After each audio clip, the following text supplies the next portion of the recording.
হযরত আবু মালিক আল আশআরী রাদিয়াল্লাহু তাআলা আনহু থেকে বর্ণিত। তিনি বলেন, রাসূলুল্লাহ সাল্লাল্লাহু আলাইহি ওয়াসাল্লাম ইরশাদ করেছেন, জান্নাতে এমন সব কক্ষ আছে যার বাইরের জিনিস ভেতর থেকে আর ভেতরের জিনিস বাইরে থেকে দেখা যায়। আর এ বালাখানা আল্লাহ তাআলা ওইসব ব্যক্তির জন্যে তৈরি করে রেখেছেন, যারা অন্য ব্যক্তির সঙ্গে নরম কথা বলে, গরিব মিসকিনকে খাবার দেয়, প্রায়ই নফল রোজা পালন করে।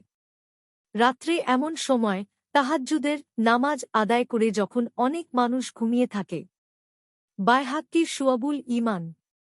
ইবনু হিব্বান ৫০৯, মুস্তাদরাক লিল হাকিম ২৭০, শুআবুল ঈমান ২৮২৫, সহিহ আত তারগিব ৬১৮, সহিহ আল জামি ২১২৩, মিশকাতুল মাশাবিহ ১২৩২। হাদিসের মান হাসান লিগাইরিহি।